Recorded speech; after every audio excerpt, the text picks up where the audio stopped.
The world remembers kings, conquerors, and empires, but heaven remembers men and women who walked by faith.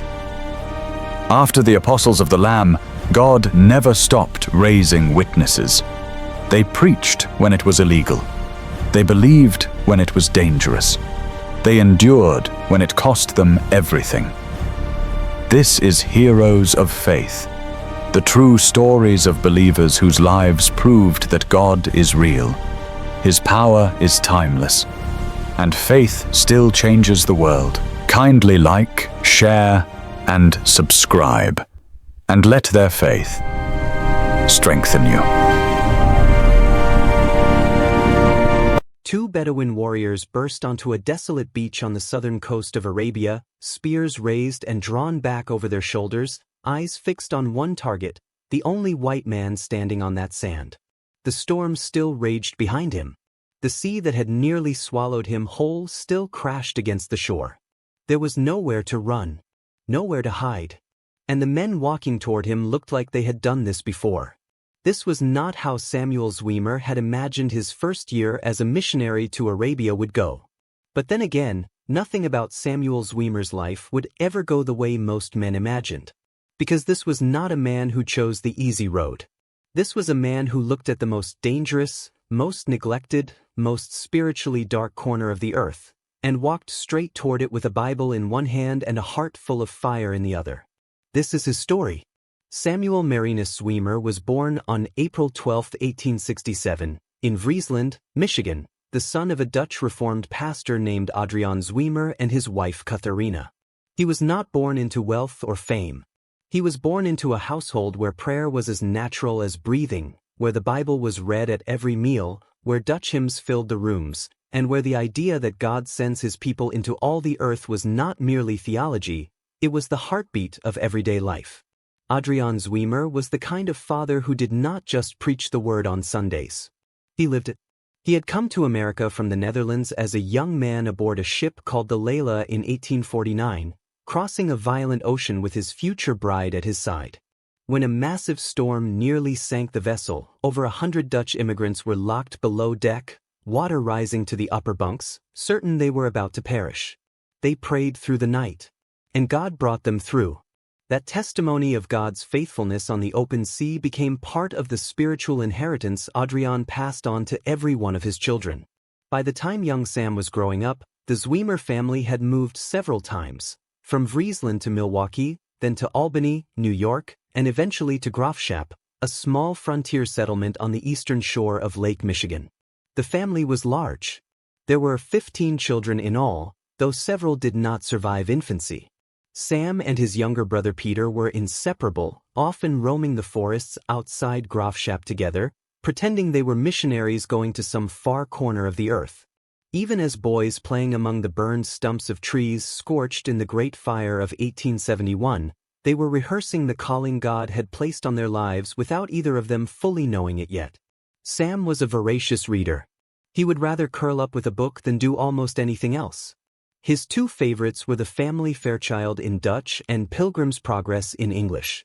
There was something about that story of a man journeying through danger and hardship toward the celestial city that spoke directly to something already stirring inside him.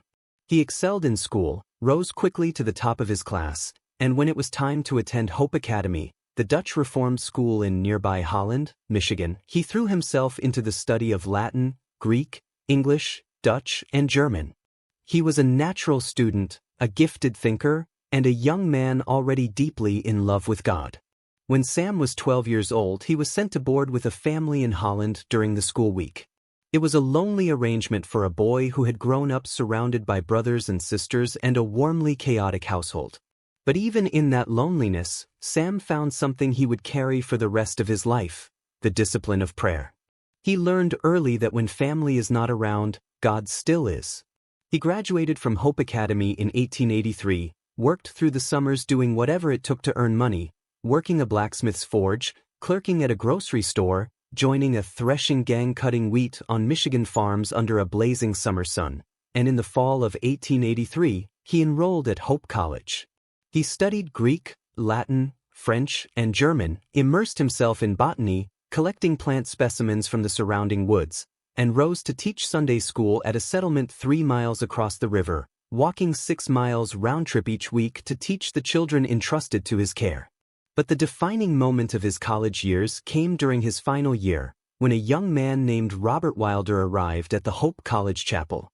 Robert was a student from Princeton University who had been on a tour of American colleges, carrying a message of fire. He told the students about the summer conference in Mount Hermon, Massachusetts, where D.L. Moody had allowed him one evening to speak about world missions, and how that one evening had resulted in exactly 100 students signing pledge cards, giving their lives to the preaching of the gospel in every nation on earth. He called them the Student Volunteer Movement for Foreign Missions. As Robert spoke, Sam felt something shift inside him. He described it later as his heart beating so loudly he was certain those around him could hear it. When Robert called for students to come to the front, Sam stood up. So did his brother Peter. Together they walked to the front of the chapel and signed their names on the pledge cards. It was 1886. Sam Zwemer was 19 years old, and he was giving his life to God, without reservation, without condition, for whatever corner of the world God chose to send him. His mother's words, spoken to him on one of his last visits to her bedside, she was slowly dying of illness, came back to him with full force. She had taken his hand and told him that when she first placed him in his cradle as a newborn, she had prayed that God would make him a missionary. She said she had never doubted it. Katharina Zwemer died in August 1886, shortly after. She did not live to see the fulfillment of her prayer. But God heard every word she prayed over that cradle. At New Brunswick Theological Seminary in New Jersey, where Sam enrolled in September 1887, he wasted no time. Within weeks he had organized a daily noon prayer meeting that soon drew other students. He joined the choir and taught Sunday school at a local church. He spent his weekends traveling into New York City to help at the Bleecker Street Mission, working alongside a young physician named William Wanless, counting pills and filling prescriptions, pasting Bible verses on medicine bottles, occasionally pasting the verse, "Prepare to meet thy God," on a sick patient's bottle, to the patient's considerable alarm. But it was the study of Arabic and the study of Arabia that consumed him most. At New Brunswick, 3 young men, Sam, James Canteen, and Philip Phelps, began meeting together weekly to pray about a calling they all shared. They wanted to take the gospel to Arabia. Not India, where thousands of missionaries already labored. Not China, already alive with missionary activity. Arabia, the vast, blistering, neglected heartland of Islam, where the very faith that had rejected Jesus Christ for over 1,000 years had been born. The region stretched from Turkey down the Mediterranean coast, across North Africa, and encompassed the entire Arabian Peninsula. Missionaries had largely ignored it. The language was extraordinarily difficult. The danger was real. The few who had tried had often died young. It was, in every sense, the hardest assignment on earth. That was precisely why Sam Zwemer wanted to go. The 3 students and their professor, Dr. John Lansing, met in Catskill, New York, and founded the Arabian Mission. Their logo was a wheel with 3 spokes, one for each student. Their motto came from a prayer of Abraham in Scripture, "Oh, that Ishmael might live before thee." Because the people of Arabia were, by biblical genealogy, descendants of Abraham through his firstborn son Ishmael. Their hymn, composed by Dr. Lansing himself, contained the words that would echo across Sam's entire life. There's a land long since neglected, there is a people still rejected, but of truth and grace elected, in his love for them. When the Reformed Church Mission Board declined to sponsor them, the board was already deeply in debt with commitments in India, China, and Japan. Sam and Jim Canteen simply went ahead anyway. They formed a funding syndicate, began visiting churches, and started raising money one congregation at a time. Sam traveled across the Midwest. Jim worked the East Coast. The total they raised in those early months was modest, only a few $100s, but the churches were signing on, committing to give year after year. The mission had a heartbeat. Jim Canteen sailed for Beirut in October 1889 to spend his first year improving his Arabic. Sam, still in his final year of seminary, was ordained as a pastor in the Reformed Church on May 29, 1890, and then set out to join him, stopping first in Edinburgh, Scotland, where he visited the mother of Ion Keith Falconer, a young Scottish nobleman, world champion cyclist, and Christian missionary who had gone to Arabia and died of malaria within 10 months of arriving. At only 28 years of age, Ion's story had already struck Sam to the core. Standing in the elegant Edinburgh home of Ion's grieving mother, the Countess Dowager of Kintore, who had lost 2 other sons as well, Sam listened to the Countess speak of heaven with tears in her eyes that turned into brightness when she remembered those who had gone ahead. He left that house even more resolved that Arabia was worth giving everything for. On August 7, 1890, Samuel Zwemer stepped off a ship in Beirut, Lebanon. Jim was waiting on the dock. The 2 young Americans stood together in a city unlike anything either had seen before, narrow streets lined with mud brick buildings, tall minarets, the sound of the call to prayer 5 times a day, the smell of exotic spices from the bazaars, sheep bleating and donkeys braying. Sam felt as though he had stepped into one of the paintings of Bible times he used to see in Sunday school. In Beirut, Sam met Dr. Cornelius van Dyke, a 72-year-old missionary who had spent decades in Arabia and had translated the entire Bible into Arabic. Sam asked him for advice on learning the language. The old man shook his head slowly and said that learning Arabic properly was a 7-day-a-week job. He told Sam to put aside every English book and paper, to read, talk, and think only in Arabic, and even then he would have only made a beginning. Then he added something that Sam would never forget. He told them about his father's advice when he was trying unsuccessfully to shoot a bird from a flock of crows on the family farm. His father had said simply, "Keep on shooting, my son. They will fly into it sometimes." They kept shooting. Sam and Jim eventually made their way down to Aden, at the southern tip of the Arabian Peninsula, the gateway to Arabia. On their first visit to the grave of Ion Keith Falconer in nearby Sheikh Othman, Sam stood in the heat and prayed and heard the words of Jesus rise in his heart from John chapter 12. Unless a grain of wheat falls into the earth and dies, it remains alone, but if it dies, it bears much fruit. Sam prayed that Ion's death would bear much fruit. He vowed that his own life, whether it ended in Arabia or not, would be poured out as an offering. Less than 2 weeks after arriving in Aden, both Sam and Jim were struck down with malaria, the same disease that had killed Ion. Sam's body shook uncontrollably. His bones ached as though he were being beaten with a hammer. An English doctor attended them, forcing bitter quinine down their throats, draping damp sheets across their burning skin. The fever came and went for days. When the doctor told them the disease would likely recur for years, coming without warning and leaving them useless for days at a time, Sam nodded and said nothing. He already knew. He had studied malaria in his private medical reading at seminary. He also knew that Ion Keith Falconer had not survived it. But Sam and Jim did. And within weeks, they were back on their feet and back to work. Then something remarkable happened. Kamil Abdul Messiah arrived at their doorstep on February 7, 1891. Kamil was a young Syrian man who had grown up Muslim but had gone searching for answers about how God could be just and still pardon sinners. He had eventually found his way to the scriptures through an American missionary, had been baptized, and had dedicated his life to preaching the gospel to Muslims. Jim had known him in Beirut. Now Kamil had come to join the Arabian mission. Sam immediately recognized what God had sent them. Kamil was fluent in Arabic, Turkish, and English, had a deep knowledge of both the Quran and the Bible, and could speak to Muslims in their own language and from within their own framework of understanding. He would walk to where the great caravans of Arabs gathered outside the city, and within minutes 50 to 100 people would be gathered around him, listening. He read the Quran aloud in the melodious tajweed style that Muslims used in their own recitations, and when they were leaning in with delight at his reading, he would open the Bible and show them how the same God who gave the Quran had also spoken through the Old and New Testaments. It was with Kamil at his side that Sam set out on one of the most remarkable journeys of his early years in Arabia, a coastal voyage east from Aden toward the port of Makula. They sailed on March 19, 1891, aboard a 60-foot sloop called the Mubarakat, meaning the blessed, loaded with 120 Arabic Bibles and New Testaments. By the third day of the voyage, passengers were already buying Bibles to read for themselves. Sailors who had at first refused to listen were calling out, Zain, Zain, Wallah Zain. Very fine, by the name of Allah, they are not infidels. It was more than Sam could have prayed for. But on March 29th, everything changed. The winds grew violent overnight. By morning the waves were higher than palm trees.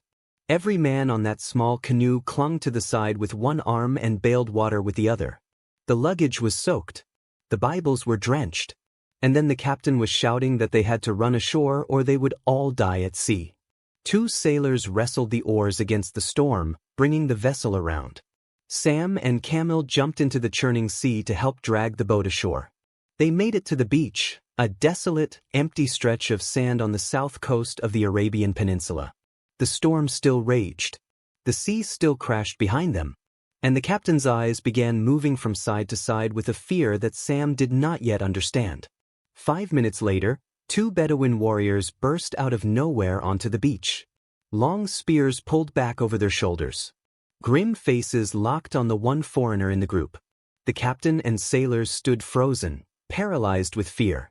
Sam felt his heart hammering.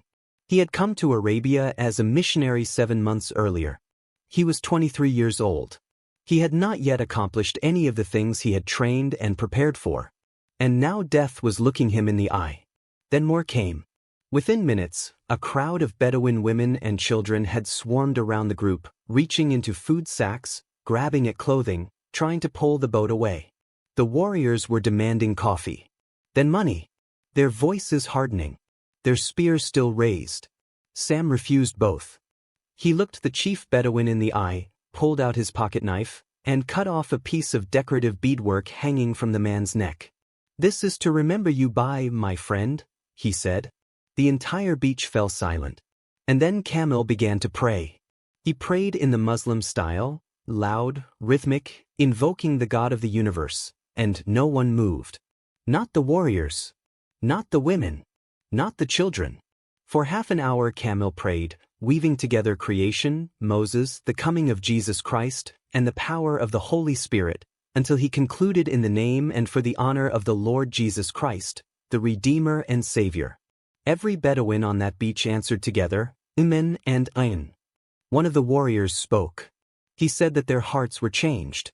That never again in their lives would they cut off roads, rob on the highway, or speak harshly to a stranger. Sam and Camel walked to the boat and pushed off. The warriors stood back and called after them, "Go in peace. May God preserve you."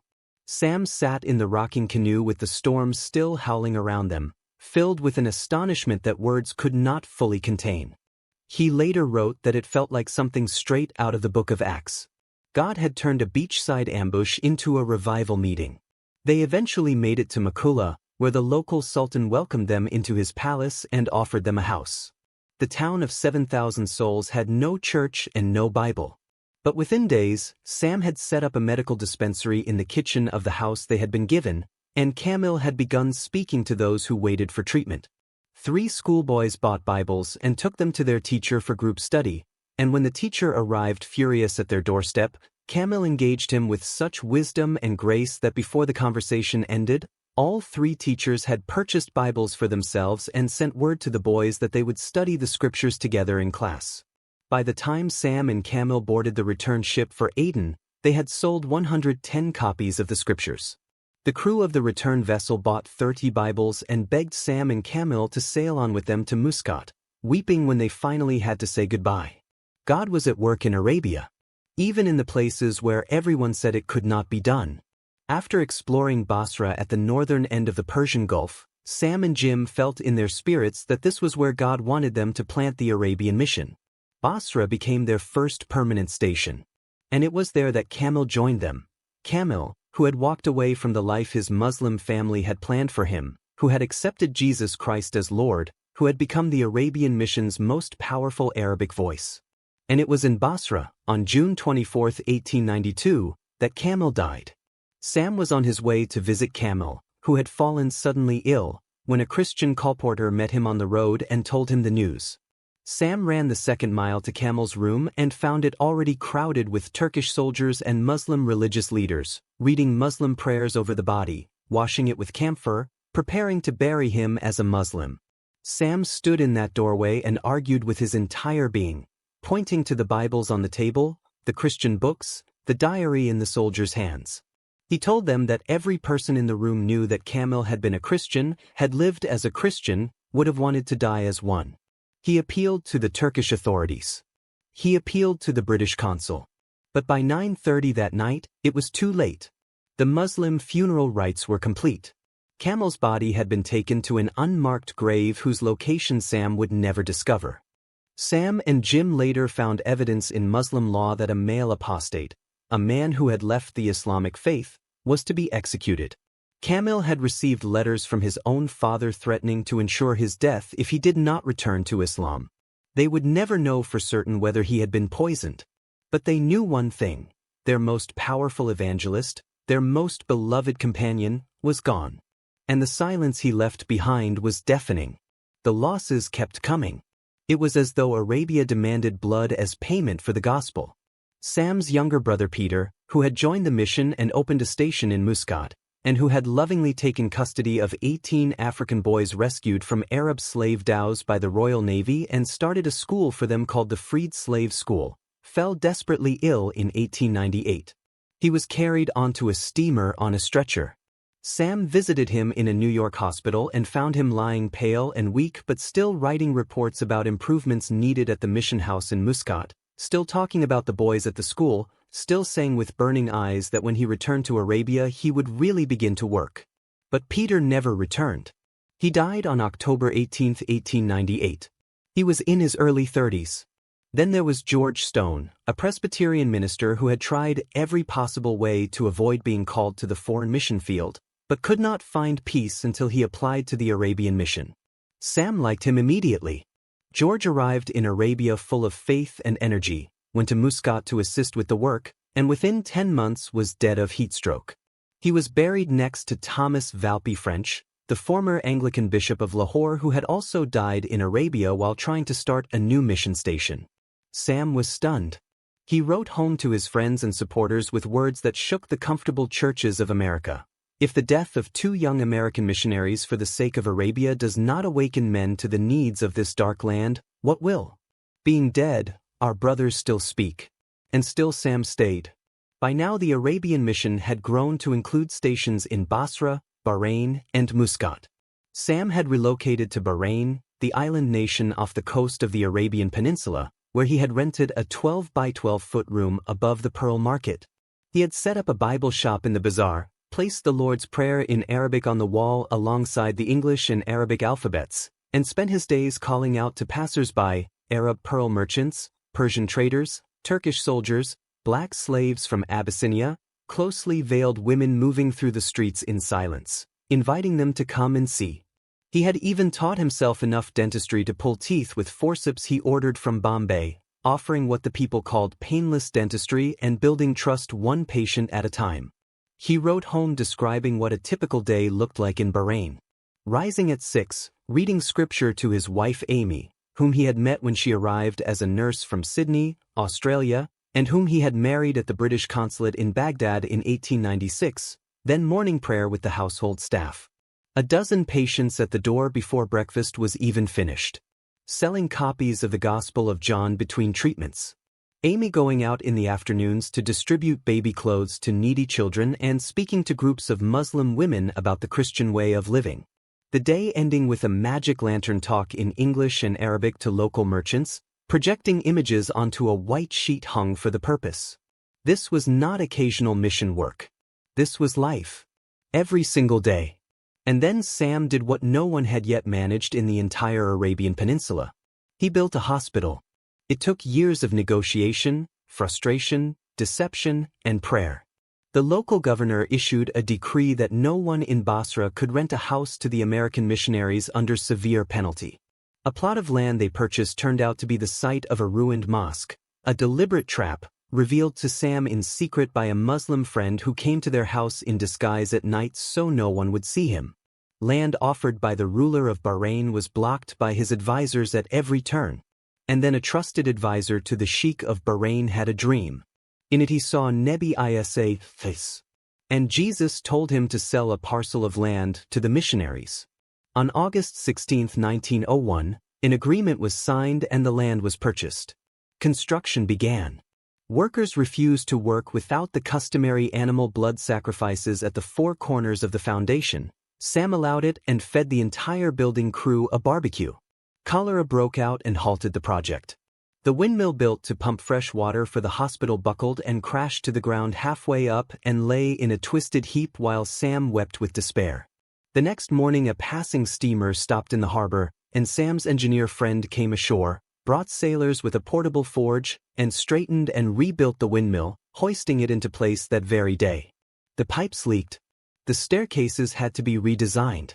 The stonemasons had to be supervised every moment or they would stop and stand and smoke. On Sunday, January 26, 1903, the Mason Memorial Hospital was dedicated. It was the only hospital of its kind, had conquered the fear of his own death many times over. But burying his daughters in the land to which he had given everything broke something open inside him that only God's grace could hold together. In the months that followed, he was sometimes overcome with a grief so deep he could barely move. At other times, the memory of those little girls spurred him forward with a ferocity that surprised even those who knew him best. He had given Arabia his health, his youth, his closest friends, and his children. And still he believed the gospel was worth every drop. Arabia, the cradle of Islam, the first major book Sam had written about the Arabian Peninsula and its people, had already been published to widespread acclaim. He followed it with a biography of Raymond Lull, the 13th-century scholar who had become the first missionary to Muslims, who had spent years mastering Arabic and Islamic philosophy, and who had been stoned to death by a Muslim crowd at the age of 82 during his third missionary trip to North Africa. Sam found in Raymond Lull a kindred spirit, a man who had refused to give up on the hardest field, who had kept going back no matter the cost. He wrote of Lull in his preface, "His self-sacrificing love never faileth and its memory cannot perish." His biography emphasizes his own motto, "He who lives by the life cannot die." It was a motto Sam had long since claimed for himself. As the Arabian mission grew through the early decades of the 20th century, reaching 16 missionaries and then 29, opening new stations in Kuwait, running schools and hospitals and Bible shops, Sam began to feel a new calling stirring within him. It was no longer enough to work in one country. The entire Muslim world, stretching across Arabia, Egypt, Persia, India, Southeast Asia, Africa, and into the Balkans, needed to hear the gospel. And the missionaries who were laboring in those places needed to be connected, encouraged, and equipped. In 1906, Sam organized and chaired what became known as the Cairo Conference, the first missionary conference in history specifically devoted to missions among Muslims. 62 delegates representing 29 different mission societies gathered in a large Cairo house and spent days presenting papers and praying and planning together. Henry Jessup, the veteran missionary who had first encouraged Sam when he arrived in Beirut 16 years earlier, opened the conference with an address. Sam presented a statistical survey of the Muslim world. The atmosphere crackled with the recognition that these scattered workers, often laboring in isolation, were not alone.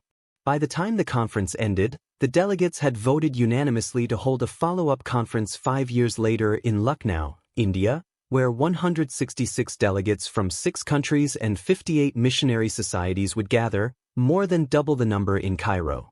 And in January 1911, Sam launched a quarterly magazine called The Muslim World, designed to inform, inspire, and unite the global Christian church in its outreach to Muslims. He paid for most of its production out of his own pocket. The magazine ran for decades and became one of the most significant scholarly Christian publications of the 20th century on the subject of Islam. The books Sam wrote during this period were relentless in their output and their depth. One per year, year after year. The Muslim Doctrine of God. Islam, a Challenge to Faith. The Muslim Christ. The Unoccupied Mission Fields of Africa and Asia. He described printed pages as leaves for the healing of the nations, and he believed with everything in him that a page of gospel truth, placed in the right hand at the right moment, could pierce a heart that no spoken word had yet reached. In 1912, at the invitation of several mission boards who recognized his unique position as the foremost Christian authority on Islam, Sam relocated from Bahrain to Cairo, the intellectual center of the Muslim world. From that base he traveled constantly, carrying Christian literature for Muslims wherever he went, researching Muslim communities, attending conferences in England, visiting missionaries in the field, speaking in churches across Europe and America. And everywhere he went, young men and women caught fire. At Yale University he spoke to a wealthy young student named William Borden, heir to the Borden dairy fortune, who declared his intention to go to China as a missionary to Muslims. William eventually arrived in Cairo to prepare for that work, and there he fell ill with cerebral meningitis and died before he could even reach China. Sam conducted the funeral service and read from Pilgrim's Progress about the death of valiant truth. The death of Borden of Yale echoed around the Christian world and inspired more missionaries than William himself might ever have reached. At Johns Hopkins University, Sam spoke to a medical student named Paul Harrison, who said he wanted to serve on the most difficult mission field in the world. When Sam described Arabia, Paul Harrison volunteered on the spot and went on to become one of the Arabian mission's most celebrated missionaries. In 1929, Sam accepted a position as chair of the History of Religion and Christian Missions at Princeton University in Princeton, New Jersey. He was 62 years old. He threw himself into the role with the energy of a man half his age. He developed a weekly roundtable conference on missions. He gave lectures that filled auditoriums. He continued to write and publish at a pace that astonished his colleagues. He hosted the missionary families in residence at Princeton for home-cooked meals and prayer. He was still the man who could not sit still while there was a soul somewhere who had not yet heard the gospel. In May 1936, Sam and Amy celebrated their 40th wedding anniversary. Both were in excellent health. The future seemed open and bright. Less than a year later, Amy traveled to New York City to participate in an anniversary of the Women's Board of Foreign Missions. There she suffered a heart attack. By the time Sam arrived at the hospital, she was gone. Sam broke down and wept. This woman who had pulled the tablecloth off the table in Basra and burst into tears on their very first meeting. This woman who had learned Arabic, built relationships with Muslim women who had never spoken to an outsider, nursed patients in a hospital they had built together out of prayer and stubbornness, buried 2 of her children in Arabian soil, crossed the Arabian desert by land, raised 4 children across 2 continents, written books alongside her husband, and never once complained about the cost. She was gone. Sam could not express what she had been to him in anything but a poem. He wrote of her love as an island in life's vast ocean, bound on the north by hope, by patience on the west, by tender counsel on the south, and on the east by rest. Above it, like a beacon light, faith and truth and prayer. And through the changing scenes of life, he had found a haven there. They buried Amy in the Zwemer family plot at Pilgrim's Home Cemetery in Grafschap, Michigan, the same ground where his mother and his brothers lay. Princeton extended Sam's teaching by 1 year in grace, to give him time to find his footing. And then at age 73 he did something that surprised everyone who knew him. He fell in love again. A dinner with Jim Canteen and 2 women introduced him to Miss Margaret Clark, 50 years old to his 73. They married on March 12, 1940. Together they crossed the United States twice in a single month by train, and Sam spoke at over 45 events and services. Margaret laughed that she had needed to marry a younger woman just to keep up with him. Jim Canteen died in 1940, the same year of Sam's remarriage. The last of the original 3 spokes of the wheel. Jim had been at Sam's side since the beginning, from the seminary prayer meetings and the founding of the Arabian mission and the long years of labor in Basra and Muscat. Now he was gone too. Sam kept going. In 1949, Sam and Margaret made the journey back to Arabia to celebrate the 60th anniversary of the Arabian mission. Standing in Basra, Sam could barely recognize the city. Standing in Bahrain, he looked out at oil derricks now dominating the skyline, air conditioners poking from every window, the Mason Memorial Hospital now a vast, sprawling complex treating thousands. And in the cemetery he found Catherine and Ruth's grave overgrown with weeds. He got down on his knees and cleared them away with his hands, said a prayer, and stood again. He knew all too well what it had cost to plant the gospel in this land. In Kuwait, at the 60th anniversary celebration, he was the guest of honor. He spoke with the same fire he had carried since he was a 19-year-old college student walking to the front of a chapel in Holland, Michigan, to sign a pledge card. He wrote afterward, "God's providence has been so visible that all may see his purpose. We must not lose faith or courage, but be earnest and steadfast and diligent until the going down of our sun, or the rising of his Son at his glorious appearing." Margaret died on February 21, 1950, at the age of 60. Sam buried his second wife in Michigan and carried on alone. He was 83 years old. He wrote an article about his favorite hymn, an ancient text from around the year 700, and found particular comfort in its final verse. "Christian, dost thou hear them, how they speak thee fair? Always fast and vigil? Always watch and prayer? Christian, answer boldly, while I breathe I pray. Peace shall follow battle. Night shall end in day." He took those words as his motto for whatever time remained. "While I breathe I pray." In February 1952, at a missionary conference of the InterVarsity Christian Fellowship in Virginia, 84-year-old Samuel Zwemer stood before a room of young people and preached.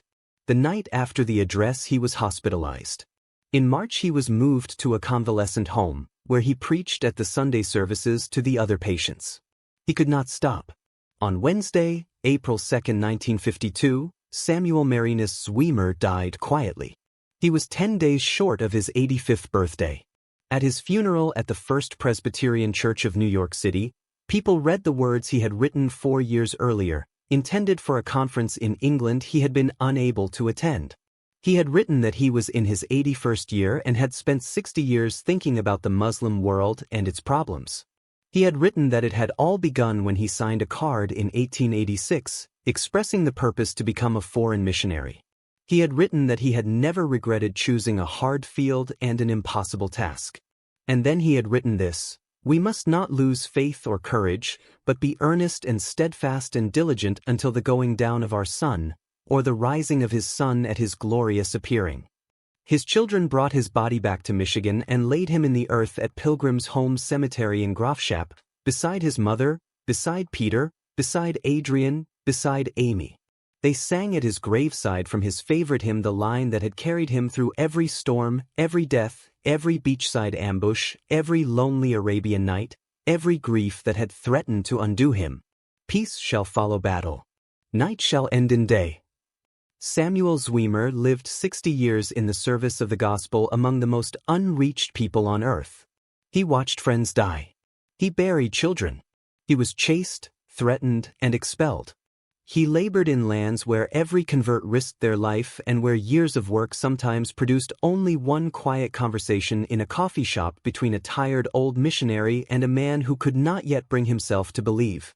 And he kept going, because he believed with every fiber of his being that the God who had parted the Red Sea and raised the dead was also at work in Arabia, even in the silence, even in the suffering, even in the graves. There are places in your life right now that feel like that desolate beach. The storm behind you, danger in front of you, nowhere to run. Samuel Zwemer would tell you, stand firm. Open your mouth. Pray. God has not brought you this far to abandon you on the sand. The night shall end in day. If the story of Samuel Zwemer stirred something in your heart today, don't let it end here. Please like this video and share it with someone who needs to hear what faithfulness truly costs and what it truly produces. Subscribe to this channel so you never miss another story of the men and women who gave everything for the sake of the gospel. And we would love to hear from you in the comments. Tell us where in the world you are watching the story of Samuel Zwemer from. Your comment reminds us that the mission he gave his life for is still alive, still spreading, still reaching the ends of the earth, one heart at a time.